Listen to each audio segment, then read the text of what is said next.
नमस्कार मित्रांनो, स्वागत आहे तुम्हा सर्वांचंच आपल्या आजच्या या व्हिडिओमध्ये. आपल्या या व्हिडिओमध्ये आपण जाणून घेणार आहोत लक्ष्मीच्या पावलांनी या मालिकेच्या पुढील काही भागांचे लेटेस्ट त्याचबरोबर इंटरेस्टिंग अपडेट. मित्रांनो, आजचा हा व्हिडिओ खूपच जास्त इंटरेस्टिंग असणार आहे, कारण आजच्या आपल्या या व्हिडिओमध्ये आपण जाणून घेणार आहोत सोहम आणि अनामिकाच्या हळदी समारंभाचा एपिसोड. तर मित्रांनो, आता सोहमची उष्टी हळद नक्की अनामिकाला लागणार की काजलला, हे पाहणं इंटरेस्टिंग असणार, कारण शेवटी लग्न हे सोहम आणि काजल यांचंच होणार आहे हे आपल्याला शेवटी पाहायला मिळणार आहे. तर मग अजिबात वेळ वाया न घालवता सुरुवात करूया आपल्या आजच्या एपिसोडला. पण त्या अगोदर व्हिडिओला लाईक करा, तसंच चॅनलला सबस्क्राईब करून बेल आयकॉन आठवणीने प्रेस करून घ्या, जेणेकरून तुम्हाला पुढच्या प्रत्येक एपिसोडचं नोटिफिकेशन मिळत जाईल आणि सर्व व्हिडिओंचा आनंद उत्तम पद्धतीने घेता येईल. तर मग आत्तापर्यंतच्या एपिसोडमध्ये आपण संगीत, मेहंदी, त्याचबरोबर आणखीन बरेच काही फंक्शन्स हे सोहमचे पाहिलेले आहेत. तर आता पुढील येणाऱ्या भागांमध्ये फक्त हळद आणि लग्न हे दोनच इव्हेंट उरलेले आहेत. आता हळद ही व्यवस्थित पार पडली तर मग रोहिणीला आणि नयना, राहुल या तिघांना चैन येणार नाही. त्यामुळे आता त्या तिघांनी असा काहीतरी प्लॅन केलेला असतो की ज्यामुळे कलाला आणि अद्वैतला त्रास व्हावा, सरोज त्यांच्यावर चिडावी, पण त्यांचा प्लॅन फसतो आणि त्या उलट सोहमची उष्टी हळद ही काजलला लागते. आता नेमकं काय घडतं, कसं घडतं, हे सगळं जाणून घेण्यासाठी आपल्याला हा व्हिडिओ पूर्ण पाहावा लागेल. तर मित्रांनो, आत्तापर्यंत आपण पाहिलं की आता अद्वैत आणि कलाने छान एकत्र डान्स वगैरे केलेला असतो, सगळं व्यवस्थित छान पद्धतीने पार पडून गेलेलं असतं. आता उरलेला असतो तो म्हणजे फक्त आणि फक्त हळदीचा कार्यक्रम. आता संगीतच्या दुसऱ्या दिवशीच सोहमची आणि अनामिकाची हळद असते. काजलला मात्र बिचारीला खूप जास्त या गोष्टीचं वाईट वाटत असतं. तिला आतून ही गोष्ट खात असते, सलत असते की आज ही हळद कदाचित आपल्याला लागली असती, पण आपल्या एका चुकीमुळे कदाचित आज हे सगळं घडत आहे. पण तरीसुद्धा आता काजलकडे काहीही पर्याय नसतो. हळदी समारंभासाठी ती साधा सरळ ड्रेस घालते, पिवळ्या रंगाचा, आणि आलेली असते. आता काजल खूपच जास्त सरळ आणि साधी दिसत असते. कला तिला बघते, ती काजलला सांगते, गुंड्या अगं काय हे, हा एवढा साधा ड्रेस का घातलायस? नाही म्हणजे या कपड्यात तू छान दिसतेस, पण बघ ना इथे सगळे किती छान दिसत आहेत, छान नटलेत. चल मी तुला सुद्धा माझी एखादी पिवळ्या रंगाची साडी देते, तू सुद्धा नेस, छान दिसशील तू. त्यावर काजल म्हणत असते, ताई अगं मला नको, म्हणजे मला कशाला, तुला तर माहीत आहे हे ड्रेस वगैरे सुद्धा आपल्याला जमत नाही, तर मग साडी वगैरे कुठे, नको. त्याबरोबर काजल म्हणते, गुंड्या असं काय करतेस ग, जमत नाही, जमेल तुला. माझ्याकडे ना माझ्या वटपौर्णिमेची छान पिवळ्या रंगाची साडी आहे, ती मी तुला देते, तू ती साडी नेस. आता मात्र इथे खरं तर काजलला अजिबात इंटरेस्ट नसतो, पण कलाने एवढी जबरदस्ती केल्यानंतर तिच्यासमोर पर्याय उरत नाही. मग आता काजल जबरदस्तीने कलाने दिलेली पिवळ्या रंगाची साडी नेसून घेते. आता कला ही तिला म्हणत असते, काजल हेच काय ग केलंस, जरा काहीतरी मेकअप कर, लाईट इयररिंग्स वगैरे घाल. मग जबरदस्ती काजल तयार होते. आता सोहम हा काजलकडे बघतो आणि बघतच राहतो, कारण काजलला सोहमने पहिल्यांदा साडी नेसलेलं पाहिलेलं असतं. आता इतक्यात त्या ठिकाणी अनामिकाही पोहोचलेली असते. अनामिका लगेच सोहमकडे येते आणि त्याला विचारत असते, सोहू कशी दिसते मी?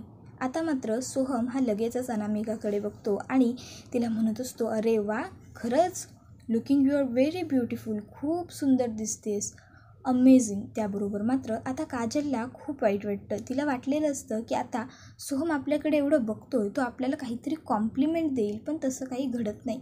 उलट तो फक्त अनामिकाला कॉम्प्लिमेंट देतो आणि चल मग आपण जाऊ तिथे बसू असं म्हणत तिकडनं घेऊन जातो. इतक्यात कलाची नजर काजलवरती पडते. कला ही लगेचच काजलला म्हणत असते, गुंड्या वाव, अगं खरंच किती सुंदर दिसतेस तू. त्यावर मात्र आता काजू म्हणत असते, अगं दिसायचं काय, झेपत नाही आहे ना. पण तर दुसरीकडे आता इकडे आई आलेली असते आणि मग आई ही बघत असते की आपल्या मुलीला काजूला किती त्रास होतो. मग आई ही काजूला समजावून सांगते, बाळा आणखीन थोडे दिवस कळ काढ, फक्त आजचा दिवस आणि उद्याचा दिवस, एकदा की हे लग्न पार पडलं की तू आपल्या घरी कायमची निघून येशील. हे सगळं फक्त आणि फक्त तुझ्या दाजींनी तुला इथं आणलं आहे ह्यासाठी. त्यांना काय माहीत तुझ्या मनात काय आहे, म्हणून त्यांनी तुला इथे आणलं आहे. आता मात्र काजल म्हणत असते, हो आई समजतंय मला. त्यानंतर आता हळदीच्या कार्यक्रमाला सुरुवात झालेली असते.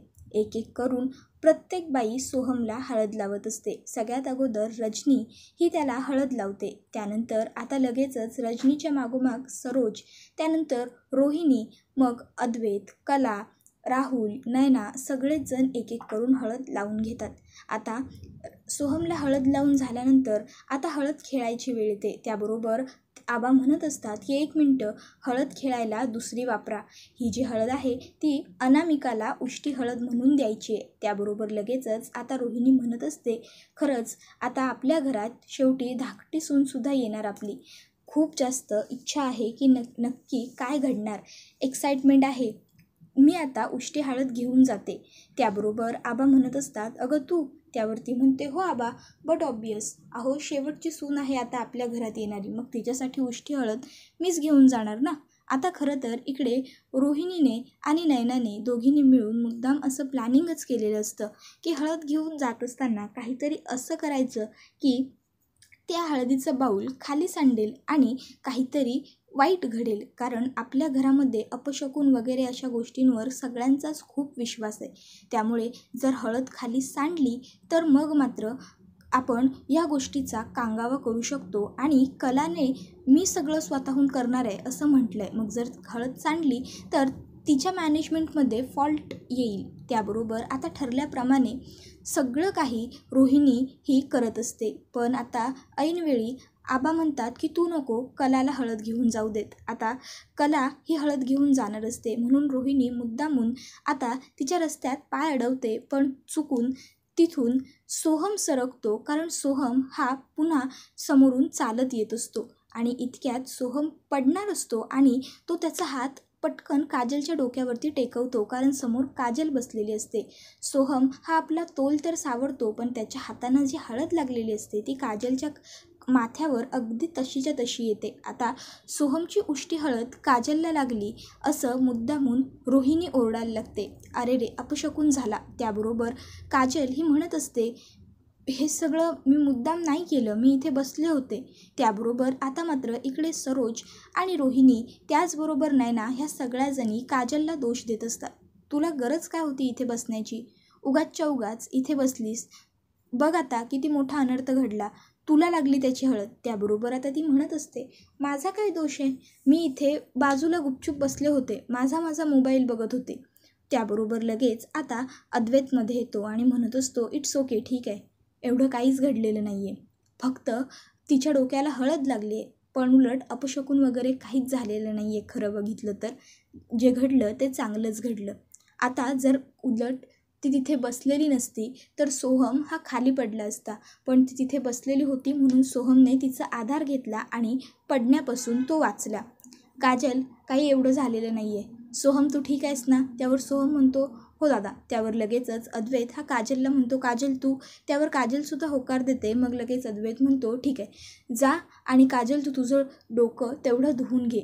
उगाचच्या उगाच ती हळद घट्ट झाली तर नंतर तुला त्रास होईल, जा. त्याबरोबर लगेचच आता वय दाजी एवढं म्हणत काजल ही तिकडनं डोकं धुण्यासाठी निघून गेलेली असते. आता काजल ही गेल्याबरोबर लगेचच अद्वैत म्हणतो, बाद झालं, उगाचच्या उगाच जे काही घडलेलंच नाही आहे त्या विषयावरती का चर्चा करताय तुम्ही लोकी? आणि सगळ्यांना तो गप्प बसायला सांगतो. त्यानंतर आता लगेचच काजल ही आतमध्ये आलेली असते चेंज करण्यासाठी, हळद धुण्यासाठी.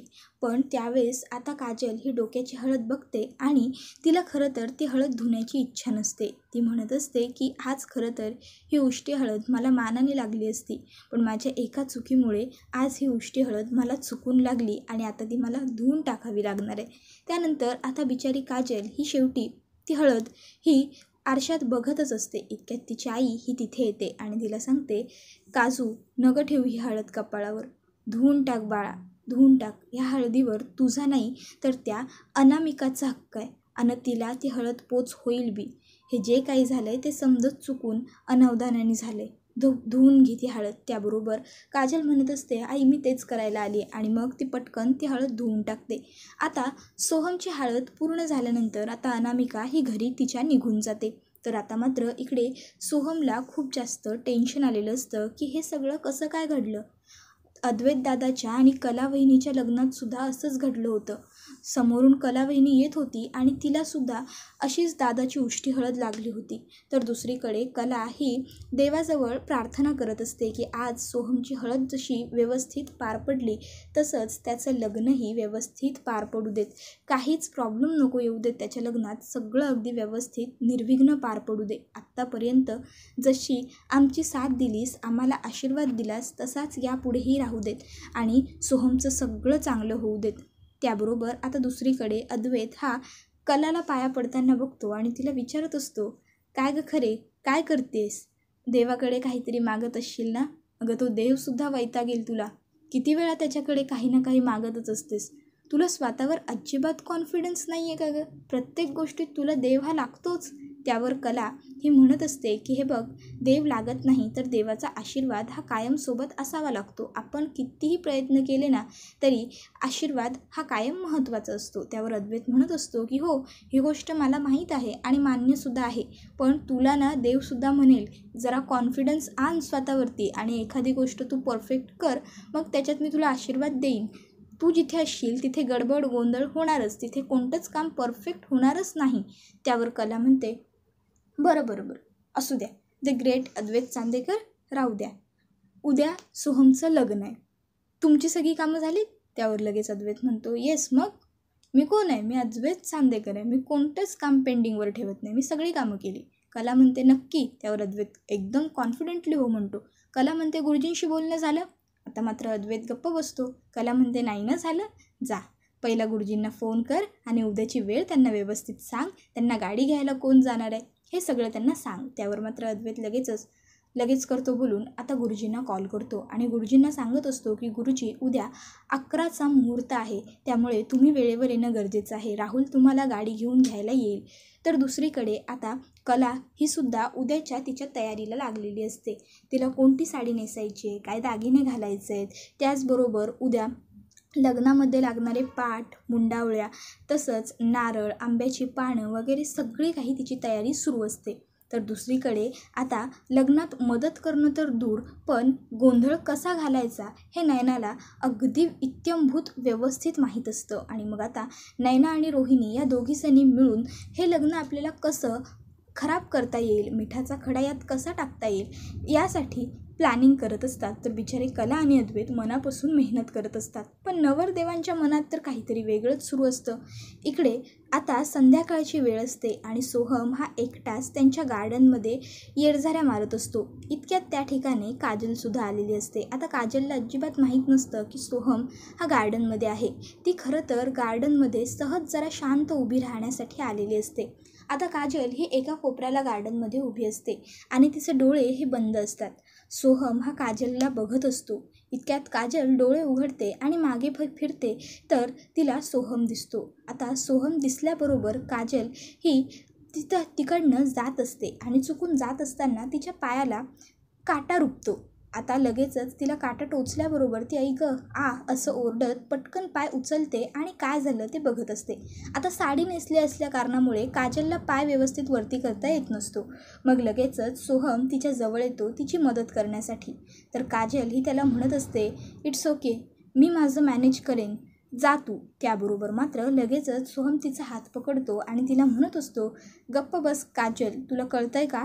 पायाला काटा लागलाय तुझ्या, काढून देतोय मी, ये इथे गुपचूप बस. आणि मग सोहम हा गार्डनमध्ये जो सोफा सेट असतो त्याच्यावरती काजलला बसवतो आणि त्यानंतर तो अलगद तिच्या पायातला काटा पटकन काढून घेतो. त्याबरोबर लगेचच काजल म्हणत असते, पायात टोचलेला काटा तर तू पटकन काढून घेतलास, पण तू जे काही हे वागतोयस त्यामुळे मनात किती टोचतंय ते दूर नाही करू शकत ना? आता मात्र सोहमकडे ह्या प्रश्नाचं काही उत्तरच नसतं. तो निरुत्तर झालेला असतो आणि गप्प बसलेला असतो. तर काजल ही म्हणत असते, आज तुझी उष्टी हळद. त्यावर लगेच सोहम म्हणतो, एक मिनटं, ते जे काही घडलं होतं ते अनावधानाने चुकून घडलं होतं.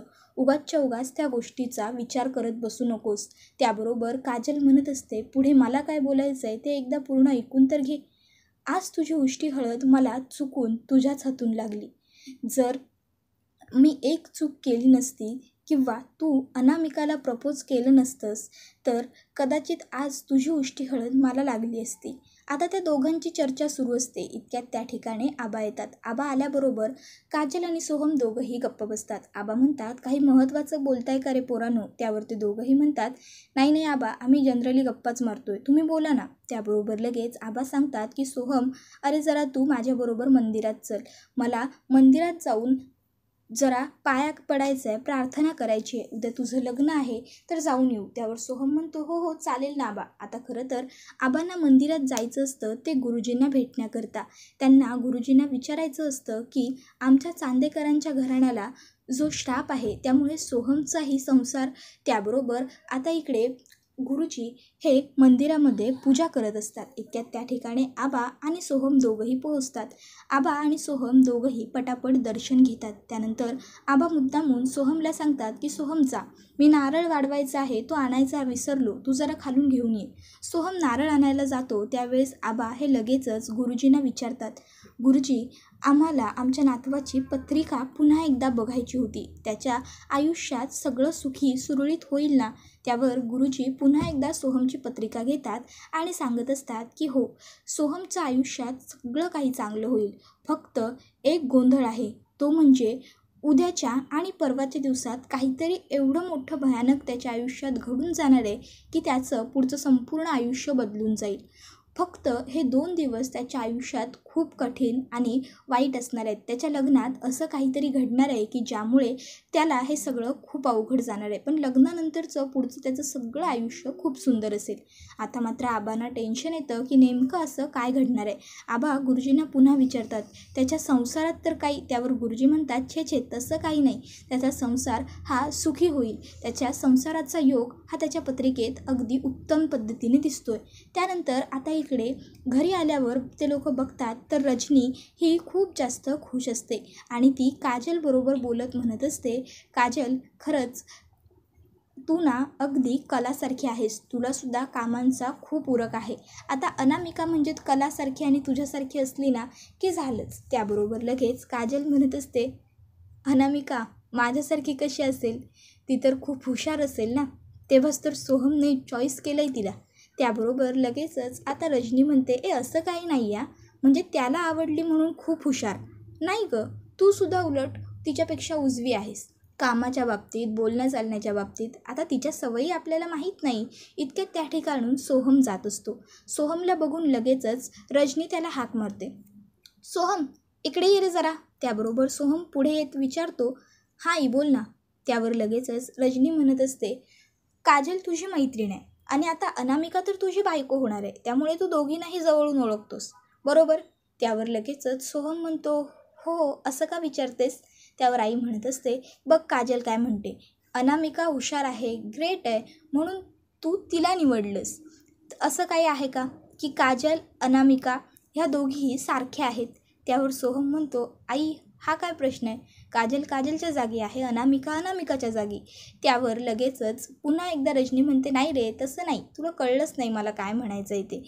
त्याबरोबर लगेचच आता इकडे काजल म्हणायला लागते, रजनी मॅडम जाऊ द्या ना, आणि तसंही मला ना एक फोन करायचा आहे महत्त्वाचा पक्याला, थोडं अभ्यासाचं काम आहे माझ्या, मी आलेच जाऊन. आणि मग आता काजल ही तिकडनं निघून जाते. मित्रांनो, हा व्हिडिओ तर इथेच संपतो. व्हिडिओला लाईक आठवणीने करा, तसंच चॅनलला सबस्क्राईब करून बेल आयकॉन आठवणीने प्रेस करा, जेणेकरून तुम्हाला पुढच्या प्रत्येक एपिसोडचं नोटिफिकेशन मिळत जाईल आणि प्रत्येक व्हिडिओचा आनंद घेता येईल. तर आता इकडे कला हे बिचारी अद्वैतबरोबर ज्या सुखी संसाराचं स्वप्न पाहत आहे ते तिचं स्वप्न खरं होईल का, की असं काहीही घडणार नाही आणि अद्वैतने जे डिवोर्स पेपर्स त्याच्या कपाटात ठेवून घेतलेले आहेत त्यावरती सह्या करून दोघांचा डिवोर्स होईल? तुम्हाला काय वाटतं ते आम्हाला कमेंटमध्ये सांगायला विसरू नका.